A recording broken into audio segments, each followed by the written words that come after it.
सर्वकार्येषु सर्वदा विद्यादायिनी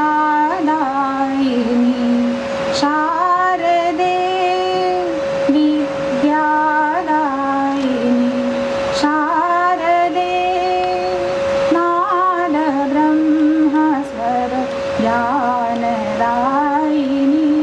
नाद ब्रह्मस्वर ज्ञानदायिनी मधुरिमा वीणा वादिनी मधुरिमा वीणा वादिनी पुण्यपावनी विद्यादायिनी शारदे विद्यादायिनी शारदे शारदे शारदे.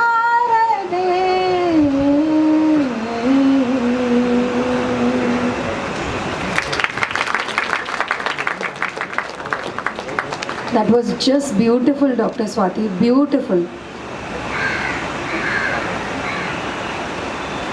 Thank you so much, doctors. आज तुम्ही इथे आलात. You graced this occasion with your presence. तुम्हाला काही शब्द बोलायचे आहेत सरांबद्दल तर प्लीज. आणि एक त्यांचं एक रेडिओ शो होता लेडीजसाठी, तर त्याच्यामध्ये त्या द मुक्ता बर्वे शो, त्याच्यामध्ये त्या लेडीजचे जे प्रॉब्लेम्स असतात त्या डिस्कस करायच्या. आणि अजून एक खूप युनिक गोष्ट, थिएटर्समध्ये जेव्हा आपण प्लेस बघायला जातो तिकडचे वॉशरूम्स खूप डर्टी असतात. तर ह्या गोष्टी ऑफकोर्स ॲक्टर्सना तर कधीच नोटीस पण नाही झाले असतील, आम्हाला सामान्य माणसांना ते ऑब्झर्व करतात, पण त्यांनी ते पण ऑब्झर्व करून पुणे म्युन्सिपल कॉर्पोरेशनमध्ये त्याची अर्जी घातली होती, ज्याच्यामुळे फर्स्ट टाईम PMCनी ॲक्शन घेतलं आणि ते टॉयलेट्स आजच्या तारखेपर्यंत पण रोज क्लीन होतात. तो कुडोज टू दॅट. असल्या छोट्या छोट्या गोष्टीमध्ये पण त्यांचं लक्ष असतं.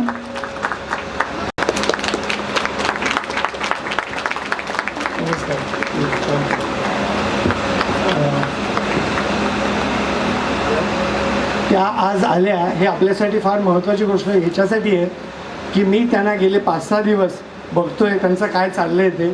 त्यांचं शूट बेधुणे 4, 6, 8 बापरे असे जे विद्यार्थी असतात ज्यांना कॉन्फिडन्स नसतो, कारण त्या विषयाची भीती वाटत असते.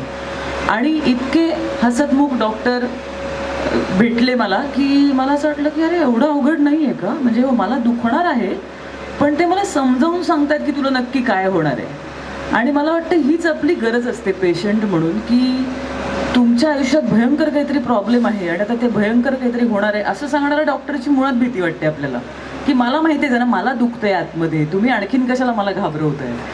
तर जेव्हा आपण असे असतो आणि डॉक्टर आपल्याला असे दिसत असतात आणि तिचं काही एवढं नाही, थोडं सहन करायला लागेल, होईल असं सांगणारे डॉक्टर असतील तर मुळात हा असं वाटतं की हां होईल, काहीतरी नक्की होईल, आपल्याला नक्की अगदीच म्हणजे 20व्या-30व्या वर्षी सगळी कवळी लावायला लागणार नाही आहे, दात राहतील. त्यामुळे मुळात दात वाचवणारे हे डॉक्टर की नाही नाही काही आपण करूया नको, आधी आहे तो दात आपण सांभाळूया, खूप प्रॉब्लेम नाही आहे, अहो खूप प्रॉब्लेम्स असतात ह्याच्यापेक्षा जास्त, असं सांगणारे पहिलेच डॉक्टर माझ्या आयुष्यात आले होते. कारण आत्तापर्यंत अरे बापरे खूपच तुम्ही आधी कुठे ट्रीटमेंट केली असं म्हणणारे डॉक्टर होते. यांनी मला एकदाही विचारलं नाही, पण जेव्हा ट्रीटमेंट सुरू केली तेव्हा माझ्या आधीच्या, कारण माझंही खऱ्या आयुष्यात पण मुंबई चालू असतं, कारण मी पुण्याचे मुंबईत करिअर करते, त्यामुळे अर्धे डॉक्टर तिकडे अर्धे डॉक्टर इकडे प्रॉब्लेम्स. तर त्याने इतकं छान सांभाळलं मला. माझ्या आधीच्या पुण्याच्या डॉक्टरांशी ते बोलले, ट्रीटमेंट कुठपर्यंत अर्धवट सोडली आहे विद्यार्थ्यांनी त्याची चौकशी केली. आणि मग नंतर माझ्या लक्षात आलं की जसं नाटक किंवा सिनेमामध्ये एक प्रेक्षकाभिमुख कला असते, जी प्रेक्षकांसाठी, प्रेक्षकांना आवडेल अशी, त्यांना समजेल अशी केली जाते, तशा पद्धतीची डेंटिस्ट्री डॉक्टर करतात की पेशंटच्या अनुषंगाने ट्रीटमेंट, त्याला सांभाळत. म्हणजे अगदी पार आपण इथे जिना चढताना त्या लावलेल्या सरकणाऱ्या खुर्चीपासून लक्षात येतं की किती विचार केलाय माणसाचा. म्हणजे त्या पेशंटच्या आधी पेशंट नसून तो माणूस म्हणून ट्रीट केला जातो, मग आत गेल्यावर तो पेशंट होतो. तर मला भरून आलं पहिल्यांदा की हे काय आहे. मी आलेला विचार, मी खूप चौकशा करते जेव्हा येते तेव्हा, हे काय आहे, हे असं आहे. जर ज्येष्ठ नागरिक आले तर त्यांना वर चढायला त्रास होणार असेल तर हे असं आहे.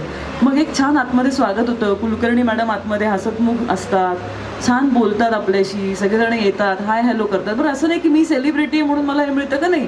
सगळे पेशंट छान हसत असतात आतमध्ये, एकमेकांना समजून घेतलं जातं, वेळ दिला जातो. तर मला हे खूप छान वाटलं, हा आपलेपणा. आणि तोच डॉक्टरांच्या पुस्तकात आला आहे. आणि सगळ्यात जे डॉक्टर मोनाली पण म्हणाला ते माझ्या लक्षात आलं की जे आमच्यापर्यंत पेशंट पोचू शकणार नाही त्यांच्यासाठी हे पुस्तक. म्हणजे केवढा विचार की असं नाही की आमचे पेशंट वाढू देत म्हणून मी पुस्तक काढतोय, तर नाही, डेंटिस्ट्री विषयीचा एक जो बागुलबू आहे तो कमी व्हावा आणि मला माझ्या भाषेत एक चांगलं पुस्तक वाचायला मिळावं, या अर्थाने त्यांनी ते पुस्तक काढलंय.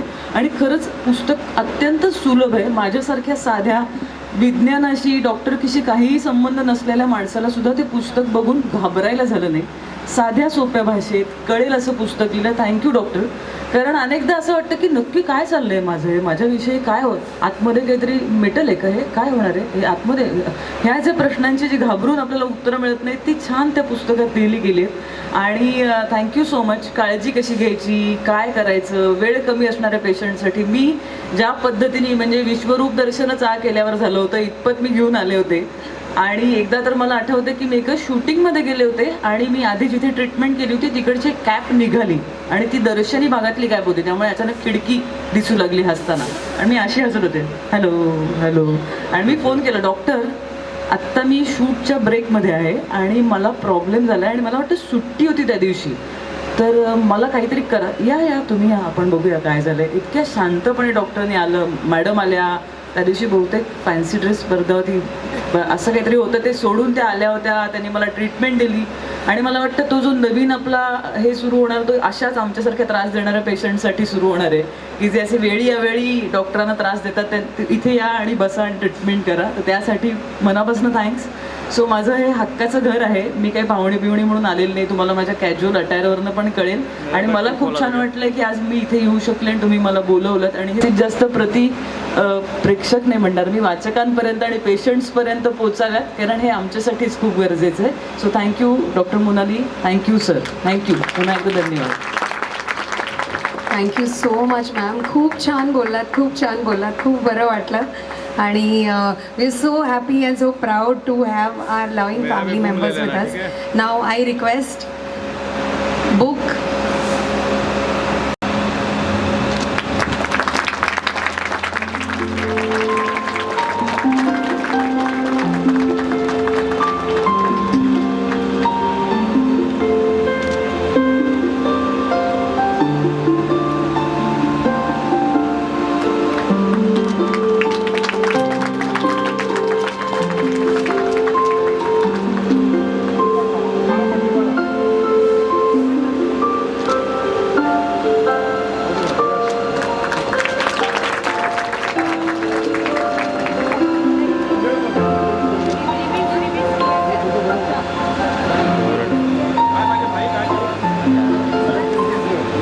आय रिक्वेस्ट डॉक्टर तामणकर की मॅम ना एक बुकची कॉपी.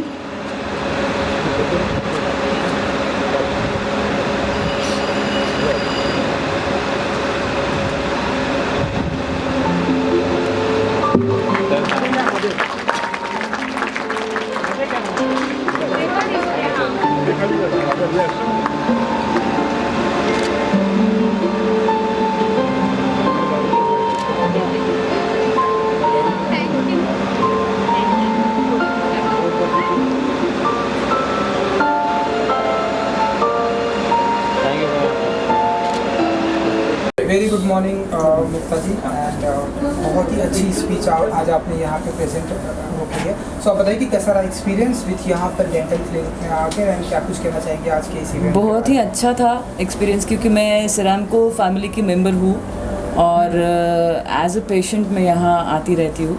तो डॉक्टर मोनाली और डॉक्टर साहब मुझे ट्रीट करते हैं और बहुत ही अच्छा एक्सपीरियंस है मेरा। और आज बहुत ही आनंद की बात है कि डॉक्टर साहब का ये बुक पब्लिश हुआ है और ये मौका मुझे मिला। और मराठी में ये बुक है, मराठी और इंग्लिश में भी ये बुक है। तो मुझे सबसे अच्छी बात ये लगी कि मेरी भाषा में मुझे डेंटिस्ट्री के बारे में पढ़ने के लिए मिलेगा। पहली बार ऐसे मैं सुन रही हूँ कि इतना सुलभ लिखा है उन्होंने, इतना अच्छे तरीके से एक्सप्लेन किया है। जो पेशेंट के मन में एक घबराहट रहती है, डर रहता है कि डेंटिस्ट्री दर्द होगा क्या, पता नहीं क्या होगा, डरते हैं लोग डेंटिस्ट्री के बारे में सुन के भी। मेरे जैसे पेशेंट ही होते हैं वो। लेकिन ये बुक पढ़ने के बाद ज़्यादातर बातें समझ में आती है कि क्या है उसमें, क्या होता है, क्या होने वाला है, ट्रीटमेंट के बाद क्या होगा। तो कॉन्ग्रेचुलेशंस डॉक्टर उदय तामणकर जी को मैं फिर से दिलो तय कॉन्ग्रेचुलेशंस कहती हूँ कि ये बुक लिखने के लिए उन्होंने सोचा और इस मौके पे मुझे बुलाया। Thank you so much. You know, एक एक्टर आज के टाइम पे एक एक्टर तो क्या हम देखते हैं कि हर कोई बहुत ही अपने आप में फिटनेस में बहुत ही बिलीव करता है एंड उसके साथ साथ में हमारे जो डेंटिस्ट का जो है उसे भी लोग बहुत ही क्लीन है, नीट है, फिट रखना चाहते हैं। उसके लिए क्या कुछ टिप्स देंगे लोगों को? जैसा कि आपने बताया कि लोग आते हैं तो पहले डरते हैं। हाँ, डरते हैं और वो एक ब्यूटिफिकेशन का भी एक पार्ट होता है, प्रेजेंटेशन का भी पार्ट होता है। तो मैं ये कहूँगी कि डॉक्टर ने मुझे हंसना सिखाया। मैं खुले दिल से हंस सकती हूँ क्योंकि डेंटल प्रॉब्लम्स होते हैं तो कॉम्प्लेक्सेस भी होते हैं लोगों को कि क्या कैसे दिख रहे हैं हम लोग, क्या सोचेंगे मेरे बारे में। लेकिन ये सब जो दिल में जो घबराहट है वो निकल जाती है जब आप अच्छे डेंटिस्ट के पास जाते हो। तो टिप्स तो मैं नहीं दे पाऊँगी कि, लेकिन आपको टिप्स चाहिए है तो आप ये बुक पढ़िएगा, बिल्कुल ये कहूँगी। एंड क्या कुछ अपकमिंग हमें आपकी तरफ से देखने को मिलेगा नेक्स्ट? जी, अभी 24 जून को मेरी बहुत ही इम्पोर्टेंट फिल्म आ रही है वाई। उसकी प्रमोशन में मैं अभी काफ़ी महाराष्ट्र में घूम रही हूँ। मराठी फिल्म है और ये एक थ्रिलर है, लेकिन बहुत ही अच्छे सब्जेक्ट पे, बहुत ही इम्पोर्टेंट सब्जेक्ट पे, स्त्रियों के बारे में ये फिल्म है। तो हम चाह रहे हैं कि ज़्यादातर लोगों तक हम पहुँचे ये फिल्म के माध्यम से। फिल्म का नाम है वाई और 24 जून को ये रिलीज़ होने वाली है पूरे महाराष्ट्र में। तो आप हो सके तो बिल्कुल देखिएगा। Thank you, thank you, thank you जी। मुक्ता जी से कि लोग डेंटिस्ट में आने से पहले लोग डरते हैं कि उन्हें कितना दर्द होगा एंड उनका जो स्ट्रक्चर है कितना ख़राब हो जाएगा। तो आप कुछ कहना चाहेंगे? आज मुक्ता जी भी यहाँ पर हैं एंड कितना ब्लेस्ड मोमेंट होता है, एक एक्टर हमारे इंडस्ट्री की पॉपुलर एक्टर यहाँ पे प्रेजेंट है, मुक्ता जी आज यहाँ पे प्रेजेंट है, तो आपके लिए कितना ब्लेस्ड मोमेंट होता है? नहीं, हमारे लिए तो बहुत खुशी की और आनंद की बात है कि मुक्ता जी यहाँ आए। हमारे लिए गौरव की बात है, हमको बहुत अच्छा लगा। और ये बुक लिखने का मेन ये रीज़न ये है कि बहुत सारे लोगों को दांत के प्रॉब्लम्स होते हैं, लेकिन गलतफहमी के कारण वो डॉक्टर के पास जाते नहीं है और बीमारी बढ़ती जाती है। और बीमारी बढ़ने के बाद जब हम पेशेंट हमारे पास पहुंचता है तो उसको दर्द भी ज़्यादा होता है और ख़र्चा भी ज़्यादा होता है। ये कैसे कम करें हमेशा हम लोग सोचते हैं और हम लोग हर आदमी से, हर पेशेंट से इतना टाइम दे नहीं पाते हैं। उनके पास भी टाइम नहीं होता है और हमारे पास भी टाइम नहीं होता है। तो मैंने सोचा इसको कैसे तोड़ा जाए, इसीलिए मेरे मन में आया था और ये बुक मैंने लिखा। लॉकडाउन के टाइम में जब सब दुनिया डर रही गई थी, वैसे हम लोग भी एज ए डॉक्टर डर गए थे, क्योंकि तभी ऐसा बोला जाता था कि 6 फुट का डिस्टेंस रखो और हम लोग तो पेशेंट को बोलते थे मास्क हटाओ और हम लोग पेशेंट के मुंह में 6 इंच अंदर जाते थे। तो ये डर कैसे निकाले ये मैं सोच रहा था। तो इतने में मुझे लगा कोई तो पॉजिटिव काम मेरे हाथ से होना चाहिए और उसी वक्त मैंने ये बुक लिखने का डिसाइड कर लिया। मैडम, कितना आज यहाँ पर आप एसोसिएशन है सभी के साथ में यहाँ पे प्रेजेंट थे, जैसा कि मैंने बताया कि बहुत ही अच्छी स्पीच भी दी आपने। सो कैसा रहा एक्सपीरियंस विद सर के साथ में आज यहाँ पर प्रेजेंट हुए? बहुत ही अच्छा लगा। मैंने पहले भी बताया कि जिन्होंने मुझे हंसने की एक मौका दिया हंसने का, मेरे दांत अच्छे बना के, उनके साथ हंसने में बहुत अच्छा लगता है। और इतना अच्छा मौका कि ये बुक का क्या बोलूँ, इनॉग्रेशन बुक रिलीज मेरे हाथ से हुआ तो मुझे बहुत ही अच्छा लगा, क्योंकि मैं उनकी पेशेंट हूँ और उनकी फ़ैन भी हूँ, दोनों की। Madam, would you like to say something, कुछ कहना चाहेंगे? Yes, it's a very proud moment for me. मेरे लिए भी बहुत गर्व का दिन है, क्योंकि इन्होंने बुक लिखी है और हमारा बहुत सालों से ये प्रयास था कि जो लोग हम तक नहीं पहुंच पाते, हम उनकी मदद कैसे कर सकते हैं, क्योंकि हमारे क्लिनिक का मेन ध्येय यही रहता है कि हम हो सके उतना लोगों की मदद कर सकें, क्योंकि दांत के संबंध में गलतफहमियां हर जगह फैली हुई हैं। तो लकीली हमारा सौभाग्य है कि मैम हमारे साथ हैं और हमने इनका भी ट्रीटमेंट करने का हमको सौभाग्य मिला। लेकिन ऐसे ही बहुत लोग होते हैं जिनको कुछ पता नहीं होता, तो उनके लिए सर ने ये बुक लिखी, इसलिए हम लोग बहुत खुश हैं। थैंक यू मैम, आपने इनाग्रेट किया और हमारी बुक रिलीज सेरेमनी में 4 चांद लगा दिए। सर, आगे आने वाले दिनों में हम किस तरह का एसोसिएशन देखेंगे, क्योंकि आज हमने देखा बुक रिलीज़ किया मैडम ने, अब अपकमिंग क्या कुछ देखेंगे सर आपकी इस क्लिनिक की तरफ से? क्या होता है कि बहुत बार दांत का दर्द ये रात में होता है या संडे के दिन होता है, जब सब डेंटल क्लिनिक बंद रहते हैं, और उसी वक्त पेशेंट इतना बुरी तरह रहता है, दुखता रहता है, उसको डॉक्टर नहीं है, मेडिसिन नहीं मिलते हैं, ट्रीटमेंट नहीं होती है। इसीलिए हमारा एक प्लान है कि मतलब मैंने वो क्लिनिक चालू भी कर दिया है, हालांकि उसका सेटिंग सब चालू है, कि जो क्लिनिक 24/7 365 डेज चलेगा। मतलब रात को कभी भी दर्द हो, आप टेंशन मत लेना, हमारे यहाँ डॉक्टर रहेंगे, आपको ट्रीटमेंट करेंगे, ठीक कर देंगे। संडे के दिन भी जब पेशेंट फ्री रहते हैं, कि आज आपको पता है कि बम्बई में आदमी मंडे से सैटरडे तक काम करता है, संडे के दिन फ्री रहता है, लेकिन तभी डॉक्टर अवेलेबल नहीं होते। तो हमारा ये प्रयास रहेगा कि संडे के दिन भी वो आराम से ट्रीटमेंट कर सकेंगे। तो ये डे एंड नाइट क्लिनिक का हमारा मेन ये है कि जो अभी चालू करने का प्लान कर रहे हैं। दांत के ट्रीटमेंट में बहुत सारा टाइम भी लगता है और आजकल की फास्ट ज़िंदगी में लोगों के पास टाइम भी नहीं रहता है, तो इसके लिए रात का टाइम बहुत सारे लोग, आप जानते होंगे बहुत सारे एक्टर्स भी रात को वर्कआउट करने जाते हैं जिनके पास टाइम नहीं होता है, और संडेज़। तो ये दोनों टाइम्स जब हमारे पास टाइम कुछ होता है तो उस वक्त में हम क्लिनिक स्टार्ट करना चाहते हैं और लोगों की मदद करना चाहते हैं। आप बोरीवली स्टेशन पे रात को 8 या 9 या 10 बजे जाओ, हजारों लाखों लोग ट्रेन से आते रहते हैं, और वो टाइम हमारे सब डॉक्टर्स के क्लिनिक बंद रहते हैं। तो जैसे भी ये सेवा रात तक चालू रहेगी, तो लोग कभी भी देर से भी आए, जो मेहनत करने वाले लोग हैं, लेट आते हैं, तो उनका इससे बहुत फ़ायदा हो जाएगा। That is our planning. Super. Now यहाँ पर एक फ़ोटो आप करते हैं। Thank you so much. Please बाहर आ जाइए।